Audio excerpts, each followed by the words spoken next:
Hello students, I welcome you all to our technical communication skills session.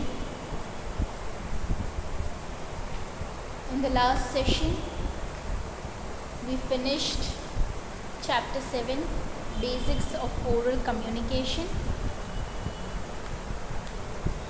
Today, in this session, we have to start with resume writing. This is one of the most important chapters that will be useful to you throughout your life and not only for the exams.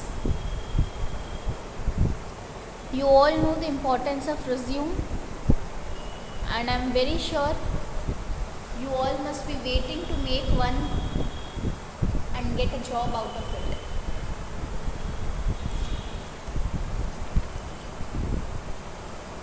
ગયા સેશનમાં આપણે chapter number 7 basics of oral communication complete કર્યું.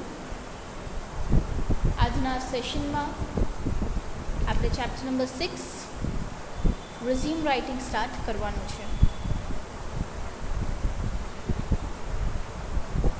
Resume શું એ તમને બધાને ખબર હશે. આપણે ક્યાંય પણ જોબ અપ્લાય કરવી હોય, ક્યાંય પણ જોબ માટે આપણે અપ્લાય કરવું હોય તો પહેલાં આપણે પોતાનું રિઝ્યુમ બનાવીને આપવું પડે છે. રિઝ્યુમ એટલે જેમાં આપણી બધી ડિટેલ્સ હોય છે, જેને આપણે સીવી પણ કહીએ છીએ. રિઝ્યુમ આપવું પડે છે અને એના પછી એ લોકો રિઝ્યુમ જોઈને આપણને ઇન્ટરવ્યૂ માટે બોલાવે છે. So students, let us start with this chapter. Also, a note before starting this chapter. I hope તમારા બધા પાસે તમારી ટેક્સ્ટ બુક્સ હોય છે,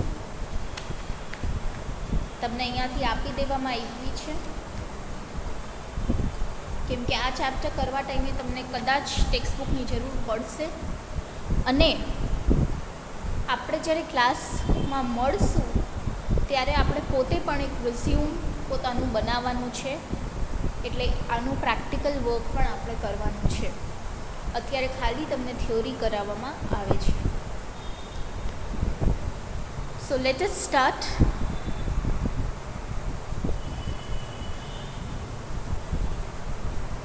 It is the first important official letter. It sells one's services. It should have the job requirements, his own achievements, the interest of the prospective employer. એમ કહે છે કે આ સૌથી પહેલો ઓફિશિયલ લેટર હોય છે, જે ખૂબ જ ઇમ્પોર્ટન્ટ હોય છે. આપણે શું સર્વિસ આપી શકીએ છીએ એને વેચવામાં મદદ કરે છે. હવે આનો મિનિંગ શું થાય એ હું તમને હમણાં સમજાવીશ. રિઝ્યુમની અંદર 3 વસ્તુઓ હોવી જોઈએ: જોબની રિક્વાયરમેન્ટ્સ, તમારી પોતાની અચીવમેન્ટ્સ અને પ્રોસ્પેક્ટિવ એમ્પ્લોયર એટલે જે તમને એમ્પ્લોય કરી શકે એવા છે એ લોકોનો ઇન્ટરેસ્ટ પણ એમાં છુપાયેલો હોવો જોઈએ. આને ડિટેલમાં સમજીએ હવે. An application for a job may be the first important official letter you will write when you graduate from a college or university. There is always a tough competition for any job, and the prospective employer will form his first impression about you from your application.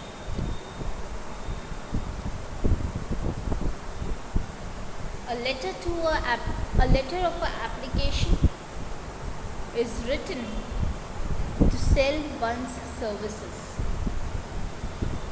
It should therefore have all the essential qualities for getting a job. Hence, the applicant should analyze carefully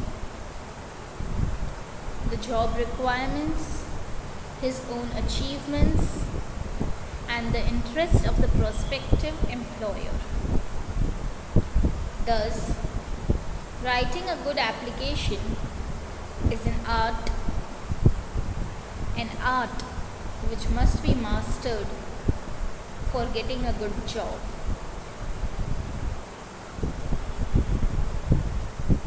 application જે job માટે આપણે લખીએ છીએ એ સૌથી પહેલું important official letter હશે જે આપણે લખતા હશું જ્યારે આપણે કોલેજ યા યુનિવર્સિટી પાસ આઉટ કરીએ છીએ.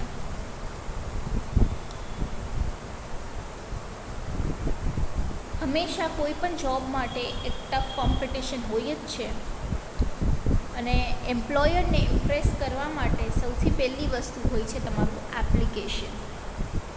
તમારું એપ્લિકેશન જે છે એ એમ્પ્લોયરના મગજમાં તમારી ફર્સ્ટ ઇમ્પ્રેશનને ફિટ કરે છે. Writing a good application is therefore very very important.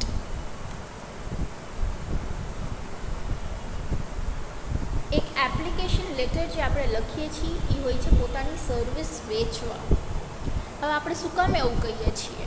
કેમ કે તમે સર્વિસ આપો છો તો સામેવાળો વ્યક્તિ તમને રૂપિયા આપે છે એટલે શું કહેવાય, તમે તમારી સર્વિસ વેચી કહેવાય કે એના બદલામાં તમે રૂપિયા લ્યો છો એટલે you are selling your service. એટલે એમાં એ બધી જ વસ્તુ હોવી જોઈએ જે એક જોબ માટે નેસેસરી છે. જોબની રિક્વાયરમેન્ટ ફિટ થવી જોઈએ, તમારી અચીવમેન્ટ્સ ફિટ થવી જોઈએ અને જે માણસ તમને એમ્પ્લોય કરવાનો છે એ એમ્પ્લોયરનો ઇન્ટરેસ્ટ પણ એમાં આવી જવો જોઈએ.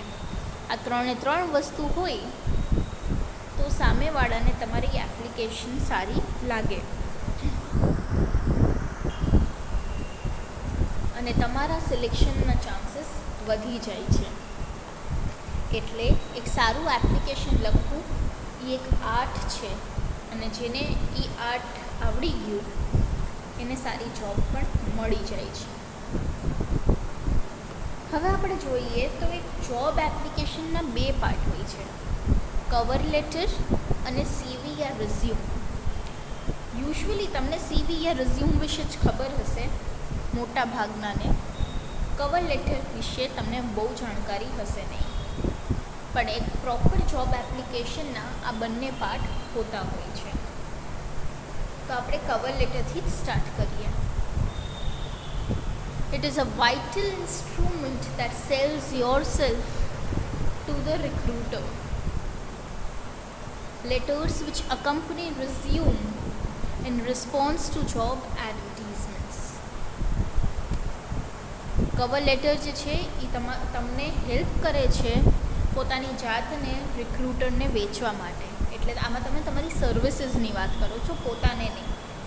પોતાની સર્વિસીસ તમે કવર લેટરથી આ વેચી શકો છો અને એ રિઝ્યુમને અકમ્પની કરે છે એટલે એની સાથે સાથે ચાલે છે જ્યારે જોબ એડવર્ટિઝમેન્ટ માટે આપણે રિપ્લાય કરતા હોઈએ છીએ. In the past, when the job market was less competitive, a covering letter used to be a simple and sufficient tool to apply for a job. Today, it is a vital instrument that sells yourself to the recruiter. In a job search, first impressions really do count, and a cover letter is a powerful tool that can get you noticed. In the present context, when discussing cover letter, we are generally referring to letters which accompany resume in response to job advertisements. પહેલાંના સમયમાં જ્યારે job માર્કેટમાં બહુ competition નહોતું ત્યારે cover letter એકદમ simple હતા અને એટલું જ પૂરતું હતું એક જોબ માટે અપ્લાય કરવા માટે. પણ આજની સમયમાં જ્યારે કોમ્પિટિશન ખૂબ જ વધી ગયું છે ત્યારે આ એક ખૂબ જ ઇમ્પોર્ટન્ટ ઇન્સ્ટ્રુમેન્ટ છે જે આપણને પોતે રિક્રુટરને પોતાને વેચવા માટે કામ આવે છે. એક જોબ સર્ચમાં ફર્સ્ટ ઇમ્પ્રેશનનું ખૂબ જ મહત્ત્વ હોય છે કેમ કે સામેવાળી વ્યક્તિ જે એમ્પ્લોયર છે તે બધાને મળવા બેસવાના નથી. એટલે ફર્સ્ટ ઇમ્પ્રેશનથી એને જે લાગ્યું કે આ બરોબર છે એ એને જ મળશે. એટલે કવર લેટર ખૂબ જ ઇમ્પોર્ટન્ટ છે પોતાને નોટિસ કરાવવા માટે અને પોતાની ઇમ્પ્રેશન સુધારવા માટે. In the present context, when discussing cover letter, we are generally referring to letters which accompany resume in response to job advertisements. આજના સમયમાં કવર લેટર જે છે એ એવા લેટર્સ છે જે રિઝ્યુમની સાથે સાથે આપણે યુઝ કરવા પડે છે જ્યારે આપણે જોબ એડવર્ટીઝમેન્ટ માટે એપ્લાય કરતા હોઈએ છીએ. એની અમુક ગાઈડલાઇન્સ હોય છે જે તમને અહીંયા નીચે દેખાતી હશે. Define the requirements of the job and state how you meet those requirements. Outline the ways in which you contribute to the company's business. Third, identify your relevant experience. Fourth, add something extra to make you different from other applicants. Demonstrate that you understand the job and the company's business. Express your interest and energy. Persuade the recruiter to invite you for an interview. હવે આ બધા પોઈન્ટ્સને આપણે એક એક કરીને જોઈએ. તો first point શું કહે છે? Define the requirements of the job and state how you meet those requirements. હવે સપોઝ તમારે એક ઇંગ્લિશ ટીચર બનવું છે તો એના માટેની જોબ રિક્વાયરમેન્ટ શું હોય? તો કે ઇંગ્લિશ સારું હોવું જોઈએ, BA MA વિથ ઇંગ્લિશ હોવું જોઈએ. તો એ રિક્વાયરમેન્ટ્સ છે જોબની, અને શું તમારી પાસે એ રિક્વાયરમેન્ટ છે? તમે પણ MAની ડિગ્રી કરેલી છે તો તમે એમ કહી શકો છો કે ઇંગ્લિશ ટીચર માટે MA વિથ ઇંગ્લિશ જોઈએ જે મેં કરેલી છે. એટલે રિક્વાયરમેન્ટ આ છે તો આ રિક્વાયરમેન્ટનો જવાબ મારી પાસે છે, મારી પાસે પણ આ ડિગ્રી છે. એ થયો તમારો first point. Second is outline the ways in which you can contribute to the company's business. બધા જ કંપનીને પોતાનો બિઝનેસ વધારવો હોય છે, કોઈને એમને બેઠું રહેવું નથી હોતું. એટલે શું તમે એ કંપનીના બિઝનેસ વધારવામાં મદદ કરી શકો છો? શું તમે એનું પ્રોફિટ વધારવામાં મદદ કરી શકો છો? અને જો હા તો કેવી રીતના? દરેક કંપની પોતાનું પ્રોફિટ જોતી હોય છે, અને જો તમે એનું પ્રોફિટ વધારી શકો છો તો તમારાથી બેસ્ટ કોઈ નથી. એટલે એવી કઈ રીત છે જેનાથી તમે એને વધારે બિઝનેસ અપાવી શકો છો? Third, identify your relevant experience. તમને સેમ જોબ સેમ પ્રોફાઇલ માટે કેટલો ટાઈમનો એક્સપિરિયન્સ છે? કેમ કે તમે કોઈ બીજી પોસ્ટથી બીજી જ પોસ્ટ માટે અપ્લાય કરતા હો તો તમે જે પોસ્ટ માટે અપ્લાય કરો છો એના માટે તમે ફ્રેશર જ છો.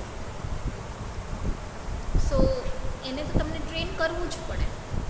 એટલે તમારો એક્સપિરિયન્સ ઓવરઓલ કેટલો છે એ એના માટે જાણવું ખૂબ જ ઇમ્પોર્ટન્ટ છે. That was your third point. Identify your relevant experience. Fourth, add something extra to make you different from other applicants. કંઈક તમારી પાસે એક્સ્ટ્રા હોવું જોઈએ જે બીજા એપ્લિકન્ટ્સ કરતાં અલગ છે. કોઈક એવી સ્કિલ, કોઈ એવું એજ્યુકેશન, કોઈ એવી ટ્રેનિંગ, કોઈ એવું સર્ટિફિકેટ જેનાથી તમે થોડાક એક્સ્ટ્રા છો કોઈ બીજા કરતાં, અને એને ખબર પડી જાય કે મારા માટે બેસ્ટ કેન્ડિડેટ આ જ હશે. Demonstrate that you understand the job and company's business.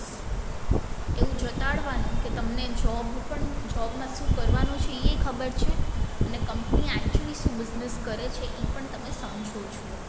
કેમ કે જે વ્યક્તિને બિઝનેસ કંપની શું કરે છે અને જોબમાં શું કામ કરવાનું છે એ જ ક્લિયર ન હોય તો એ વ્યક્તિ જોબ કેવી રીતના સંભાળી શકે છે.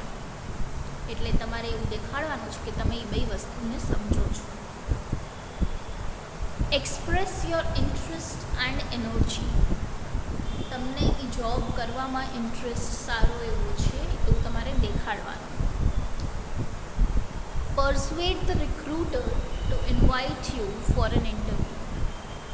રિક્રુટરને રિક્વેસ્ટ કરું તો તમે ઇન્ટરવ્યૂ માટે તમને બોલાવે જ્યાં તમે વધારે સારું પરફોર્મ કરી શકો. તો આ અમુક પોઈન્ટ્સ છે જે આપણે કવર લેટરમાં કવર કરવાના હોતા હોય છે. સૌથી પહેલાં જોબ માટે શું રિક્વાયરમેન્ટ્સ છે અને તમે એને કેવી રીતના પૂરી પાડો છો. કંપનીનો બિઝનેસ વધારવા માટે તમે શું કરી શકો છો. તમારો એક્સપિરિયન્સ કેટલો છે. તમારી પાસે શું એક્સ્ટ્રા છે જે બીજા એપ્લિકેન્ટ્સ પાસે નથી. એવું દેખાડો કે તમે જોબ અને કંપનીના બિઝનેસને સમજો છો. તમને આ જોબ કરવામાં ઇન્ટરેસ્ટ છે અને પછી રિક્રુટરને તમારે રિક્વેસ્ટ કરવાની કે તમને ઇન્ટરવ્યૂ માટે બોલાવે. હવે છે એનું લેઆઉટ કે કવર લેટરનું લેઆઉટ કેવું હોય. તો એમાં હેડિંગ આવે, ઇનસાઇડ એડ્રેસ આવે, સેલ્યુટેશન આવે, સ્ટેટમેન્ટ ઓફ એમ આવે, બોડી, કોમ્પ્લિમેન્ટરી ક્લોઝ અને સિગ્નેચર. હવે આ બધાય પાર્ટ્સની અંદર શું લખવાનું. તો હેડિંગની અંદર રાઇટર એટલે કે તમારું એડ્રેસ અને ડેટ જે દિવસે તમે લખો છો. પછી ઇનસાઇડ એડ્રેસ આવે એમાં તમારે રિસીવરનું એડ્રેસ લખવાનું હોય એટલે કે જ્યાં તમે જોબ માટે અપ્લાય કરો છો એ લોકોનું એડ્રેસ. સેલ્યુટેશન એટલું રિસ્પેક્ટેડ સર મેડમ જે આપણે લખતા હોઈએ છીએ યા ડિયર સર ડિયર મેડમ. યાદ રાખવું હવે જે ડિયર વર્ડ છે એ પણ એકદમ ફોર્મલ અને ઓફિશિયલ છે એટલે એને આપણે પર્સનલ યા ઇનફોર્મલ નહીં ગણીએ. તમે ફોર્મલ લેટર્સ માટે પણ ડિયર વર્ડ યુઝ કરી શકશો. પછી આવે છે સ્ટેટમેન્ટ ઓફ એમ એટલે કે શું સબ્જેક્ટ છે, સબ્જેક્ટ લાઇન. તમે લેટર્સ સ્કૂલ્સમાં લખ્યા હશે ત્યારે પણ સબ્જેક્ટ લખ્યો હશે. એ સબ્જેક્ટ લાઇન અહીંયા આવશે કે શું કામે તમે લેટર લખો છો. પછી બોડી એટલે કે મેઇન કોન્ટેન્ટ અંદર તમારે શું વાત કરવી છે એ. પછી કોમ્પ્લિમેન્ટરી ક્લોઝ એટલે કે યોર્સ ફેથફુલી, યોર્સ સિન્સિયરલી,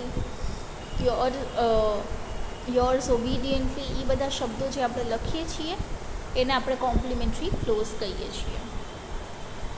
પછી આવે છે સિગ્નેચર એટલે XYZ કે તમારું નામ ત્યાં તમારે લખવાનું હોય છે. હવે તમે તમારી બુકમાં જોશો તો તમને દેખાશે કે એક ટેબલ તમને આપેલું છે. એમાં હેડિંગમાં તમે જુઓ તો સેન્ડર્સ એડ્રેસ એમ જ લખ્યું છે, પેજ નંબર 6.2. અને જો નથી તો પણ કંઈ વધારે ટેન્શન નહીં કરતા, બુક નથી તો પણ, કેમ કે મેં અહીંયા તમને બધું આપ્યું જ છે પીપીટીમાં પણ, એટલે બહુ ટેન્શનની કોઈ વાત નથી. એટલે કોઈ પેનિક નહીં થતા તમે લોકો. જેની આગળ બુક્સ હોય એ લોકો પેજ નંબર 6.2 ખોલે, જેની આગળ ન હોય એ પીપીટી ઉપર ફોકસ કરે. હેડિંગમાં જેમ આપણે હમણાં વાત કરી એમ સેન્ડર્સ એડ્રેસ એટલે કે રાઇટર્સ એડ્રેસ તમારું એડ્રેસ લખવાનું છે અને ડેટ આવશે. પછી ઇનસાઇડ એડ્રેસમાં રિસીવરનું એડ્રેસ લખવાનું. સેલ્યુટેશનમાં રિસ્પેક્ટેડ સર મેડમ યા ડિયર સર મેડમ. સબ્જેક્ટ લાઇનમાં શું આવશે, પોઝિશન અપ્લાઇડ ફોર અને રેફરન્સ નંબર અગર હોય તો એ લખવાનું. યા પછી સબ્જેક્ટ લાઇનમાં તમે જે પોસ્ટ માટે અપ્લાય કરો છો એ તમારે લખવાનું હોય છે. પછી આવે છે બોડી. તો બોડીમાં શું લખવાનું એ મેલ છે જે મેં તમને પીપીટીમાં આપેલું છે. અને બુક હોય તો તમે બુકમાં પણ જોઈ શકો છો. તો ફર્સ્ટ પેરેગ્રાફમાં આવશે why are you writing the letter, state the purpose of letter, where and when you saw the vacancy advertised, etc. તમે આ લેટર શું કામે લખો છો, આ લેટર લખવાનું પર્પસ શું છે, તમને ક્યાંથી અને ક્યારે ખબર પડી કે વેકેન્સી છે. જો એ લોકોએ એડવર્ટિઝમેન્ટ આપી હતી તો એ એડવર્ટિઝમેન્ટ તમે ક્યાં વાંચી એ પણ તમારે લખવું પડે છે. આ બધી જ વસ્તુ તમારા ફર્સ્ટ પેરેગ્રાફમાં આવે છે. Second paragraph, who are you, why can you do the job, sets the scene for the reader and informs him or her about your skills, qualities, qualification, experience and achievements. હવે second પેરેગ્રાફમાં તમે પોતાને introduce કરશો કે તમે કોણ છો, આ job તમે શું કામે કરી શકો છો. આ બધું વાંચવાથી રીડરને જે છે એટલે કે એમ્પ્લોયરને તમારા સ્કિલ્સ, ક્વોલિટીઝ, ક્વોલિફિકેશન, એક્સપિરિયન્સ અને અચીવમેન્ટ્સ વિશે જાણકારી મળશે, જેનાથી નક્કી કરી શકે કે તમે સુટેબલ છો કે નથી. Third paragraph, what attracts you to do the job, your interest, positive features of the company, etc. Third પેરેગ્રાફમાં તમને શું અટ્રેક્ટ કરે છે આ જોબ કરવા માટે, એટલે તમે આ જોબ માટે શું કામે અપ્લાય કરો છો, જે ઘૂમી ફેરીને ક્વેશ્ચન આવી જતો હોય છે અને તમને ઇન્ટરવ્યૂમાં પણ પૂછાશે. What attracts you to do the job, તમે શું કામે આ જોબ કરવા માંગો છો, તમારો ઇન્ટરેસ્ટ, પછી કંપનીના થોડા વખાણ કરવાના, એ બધી વસ્તુ થર્ડ પેરેગ્રાફમાં આવશે. અને ફોર્થ પેરેગ્રાફમાં પ્રોપર કન્ક્લુઝન અને થેન્ક્સ ગિવિંગ.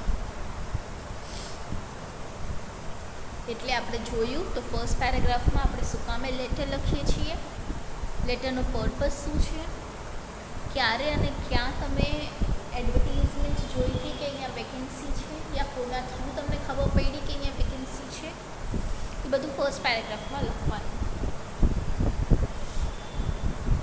સેકન્ડ પેરેગ્રાફમાં તમે પોતાને ઇન્ટ્રોડ્યુસ કરો છો, તમે કોણ છો, તમે આ જોબ શું કામે કરી શકો છો, જેનાથી રીડરને ઇન્ફોર્મેશન મળે છે તમારી સ્કિલ્સ, ક્વોલિટીઝ, ક્વોલિફિકેશન, એક્સપિરિયન્સ અને અચીવમેન્ટ્સ વિશે. થર્ડ પેરેગ્રાફમાં તમને શું કામે આ જોબ કરવી છે અને કંપનીના થોડા વખાણ. ફોર્થ પેરેગ્રાફમાં પ્રોપર કન્ક્લુઝન આપીને આપણે એને થેન્ક યુ કહી દેવાનું અને મેન્શન કરવાનું કે અગર ઇન્ટરવ્યૂ યા મીટિંગ ગોઠવી શકાય છે તો વધારે સારું છે. પછી કોમ્પ્લિમેન્ટરી ક્લોઝ આવશે, એટલે કે yours faithfully and your sincerely, પછી સિગ્નેચર.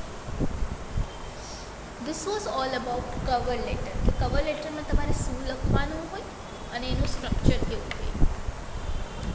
હવે આપણે સ્ટાર્ટ કરશું CV યોર રિઝ્યુમ, જે આપણે કવર લેટરની સાથે અટેચ કરવાનું હોય છે. Curriculum vitae, Latin words means course of life. Detailed record of professional history in reverse order. Resume a short targeted list of skills and achievements one desires to present before recruiter while seeking a job. હવે CV અને resume વચ્ચેનો difference શું છે એ આપણે study કરશું. પહેલાં તો curriculum વાઇટે એ Latin words છે, જેને આપણે શોર્ટમાં CV પણ કહીએ છીએ અને એનું મિનિંગ થાય છે કોર્સ ઓફ લાઈફ. એટલે લેટિન વર્ડ કરિક્યુલમ વાઇટેનું મિનિંગ થાય છે કોર્સ ઓફ લાઈફ, એટલે લાઈફમાં જેટલું બન્યું હોય બધું જ. It is a detailed record of one's professional history so far in reverse order. કોઈ પણ વ્યક્તિની પ્રોફેશનલ હિસ્ટ્રી જે છે એ રિવર્સ ઓર્ડરમાં લખવામાં આવે છે. એટલે તમારી સૌથી પહેલી જોબ ક્યાંથી ચાલુ થઈ ત્યાંથી નહીં, પણ સૌથી લાસ્ટ જોબ કઈ હતી ત્યાંથી આપણે વાત કરીએ છીએ. એટલે ટોપ ટુ બોટમ.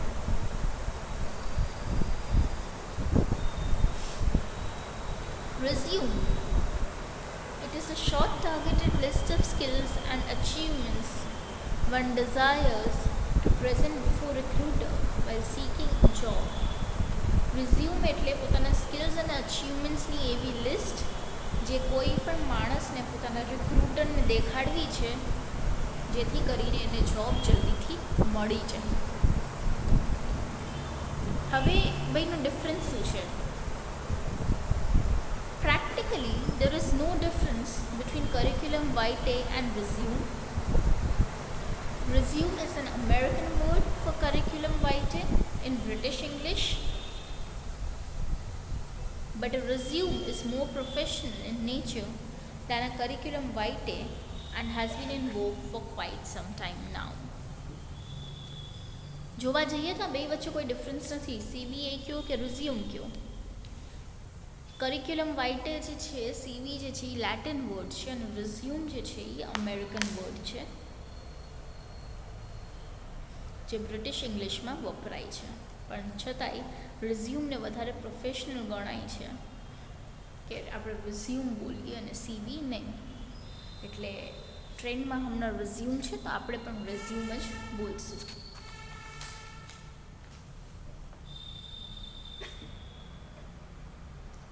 પછી આવે છે ડૂઝ ઓફ અ રિઝ્યુમ. એટલે રિઝ્યુમ લખતી વખતે આપણે શું કરવું જોઈએ? Right your own resume. Be organized, logical and concise. Focus on your abilities and the skills acquired. Highlight key points. Avoid errors and unnecessary exaggeration. Focus on recent information. હવે આપણે બહુ મોટી ભૂલ કરીએ છીએ જ્યારે આપણે કોઈક બીજાને પોતાનું રિઝ્યુમ લખવા આપતા હોઈએ છીએ અને આ ભૂલ આપણે કરતા જ હોઈએ છીએ. જો તમે કોઈ બીજાને રિઝ્યુમ લખવા નથી આપતા તો તમે શું કરો છો? મોટા ભાઈ બહેનને પૂછો છો, ફ્રેન્ડને પૂછો છો, તારું રિઝ્યુમ મોકલને, અને એના રિઝ્યુમમાં તમે પોતે એડિટ પોતાનું નામ, બર્થડેટની ક્વોલિફિકેશન કરી નાખો છો એટલે પૂરું. પણ એ વસ્તુ ખોટી છે. એ રિઝ્યુમ જે છે એ તમારા મોટા ભાઈ બહેનનું કે તમારી ફ્રેન્ડનું છે, તમારું નથી. તમારા રિઝ્યુમમાં એ ડિફરન્સ એટલે દેખાશે નહીં. એ રિઝ્યુમ કોઈ પણ એક નોર્મલ રિઝ્યુમ જેવું જ લાગશે અને તમને બીજા બધાથી અલગ પાડશે નહીં. એટલે આપણે પોતાનું રિઝ્યુમ હંમેશા પોતે લખવું જોઈએ. કેમ કે જો તમારા ભાઈ બહેનના રિઝ્યુમ યા તમારી ફ્રેન્ડનું રિઝ્યુમ તમે કોપી કરો છો તો એવી જ સેમ રીતના કેટલાય લોકોએ કર્યું હશે તો બધા રિઝ્યુમ સરખા જ દેખાવાના છે ને, એમાં કંઈ નવું નથી મળવાનું. પણ આપણે એમ્પ્લોયરને કંઈક નવું આપવાનું છે, જેના માટે આપણે પોતાનું રિઝ્યુમ પોતે લખવું પડે છે. તો જ આપણે પોતાને સૌથી વધારે ઓળખતા હોઈએ છીએ. એટલે આપણે પોતાનું રિઝ્યુમ લખતા હોય ત્યારે આપણે પોતાના વિશે વધારે વાત કરી શકતા હોઈએ છીએ અને પ્રોપર ઇન્ફોર્મેશન પાસ કરી શકીએ છીએ. માટે આપણે પોતાનું રિઝ્યુમ હંમેશા પોતે જ લખવું જોઈએ. Be organised, logical and concise. Concise એટલે જેટલી જરૂરની ઇન્ફોર્મેશન છે એટલી જ લખવાની, લોજિકલ ઇન્ફોર્મેશન લખવાની અને ઓર્ગેનાઇઝડ, ગંધરું ન દેખાવું જોઈએ. નીટ, ક્લીન અને સિક્વન્સ વાઇઝ હોવું જોઈએ કે આના પછી આ ઇન્ફોર્મેશન વધારે ઇમ્પોર્ટન્ટ છે તો એ જ આવવી જોઈએ. એટલે આપણા રિઝ્યુમને ખાલી લખવાથી મતલબ નથી, પણ આપણે એને ઓર્ગેનાઇઝ પણ કરવું પડે છે, પ્રોપરલી ફોર્મ કરવું પડે છે, નીટ એન્ડ ક્લીન રાખવું પડે છે. તમે હેડિંગ યા સબટાઇટલ આપો છો ત્યારે એને તમારે બોલ્ડ કરવું પડે છે. બાકીની ઇન્ફોર્મેશન છે એ બોલ્ડ વગરની હોય છે તો તમારે એને પ્રોપરલી એવી રીતના ઓર્ગેનાઇઝ પણ કરવું પડે છે. Third point, focus on your abilities and the skills acquired. પોતાની એબિલિટી એટલે તમે શું કરી શકો છો, તમારી આવડત અને તમારી પાસે કઈ કઈ સ્કિલ્સ છે જે તમે મેળવેલી છે એના ઉપર આપણે વધારે ફોકસ કરવાનું છે. તો જો હવે આ વાત આપણે કરીએ ત્યારે તમારા ભાઈ બહેનની સ્કિલ્સ તમારી સાથે મેચ ન થાય એટલે એ વસ્તુ એમને એમ રહી જશે તો રિક્રુટરના માઇન્ડમાં ખોટી ઇમ્પ્રેશન પડશે. એટલે તમારે પોતે જ પોતાનું રિઝ્યુમ લખીને પોતાની આવડત અને સ્કિલ્સ ઉપર ફોકસ કરવાનું હોય છે. હાઇલાઇટ કી પોઈન્ટ્સ, જે પોઈન્ટ્સ તમને એવા હોય છે જે એના નજરથી ચૂકવા ન જોઈએ તો એની ઉપર તમારે હાઇલાઇટ કરવાની હોય છે. Avoid errors and unnecessary exaggeration. Errors તો તમે બહુ ધ્યાનથી રિઝ્યુમ લખવું પડે છે, ન તો સ્પેલિંગ એરર્સ, ગ્રામેટિકલ એરર્સ જે છે એ તરત રિક્રુટર નોટિસ કરી લે છે અને તમારી ઇમ્પ્રેશન ખરાબ પડે છે. જેથી કરીને એરર્સ ન હોય એનું બહુ તમારે ધ્યાન રાખવું પડે છે. અનનેસેસરી એક્ઝેજરેશન એટલે કે ખોટી ફેંકાફેંકી નહીં કરવાની. મને આ આવડે છે, મને આ આવડે છે, મને આ આવડે છે. ઇન્ટરવ્યૂ ટાઈમે પછી તમને જ્યારે રિક્રુટર કરાવશે એ કામ ત્યારે તમને આવડવાનું નથી. એટલે એવું નથી કે ખાલી ઇન્ટરવ્યૂ જ થાય, તમને ત્યાં પ્રેક્ટિકલી વર્ક પણ કરાવે છે. અમુક લોકો કરાવે અને અમુક લોકો ન કરાવે. જો નથી કરાવતા તો એને 1 મહિનાની અંદર ખબર પડી જ જાય છે કે આને ફેંકી હતી વાત, તો એ તમને ત્યારે ને ત્યારે કાઢી નાખે છે. એટલે ખોટું વધારી ચડાવીને બોલવાનું નહીં પોતાના વિશે. જેટલું જરૂર હોય એટલું જ બોલવાનું અને એરર્સ ક્યાંય ન થાય એનું ખાસ આપણે ધ્યાન રાખવાનું હોય છે. Focus on recent information. હાલની ઇન્ફોર્મેશન ઉપર વધારે ફોકસ કરવાનું. જૂની બાબતો બહુ કામ આવતી નથી. રિક્રુટરને જૂની બાબતોથી વધારે ફરક પડતો નથી. એટલે આપણે જોઈએ છીએ ડૂઝ ઓફ રિઝ્યુમના પોઈન્ટ્સ છે. Write your own resume, be organised, logical and concise, focus on your abilities and skills acquired, highlight key points, avoid errors and unnecessary exaggeration, focus on recent information.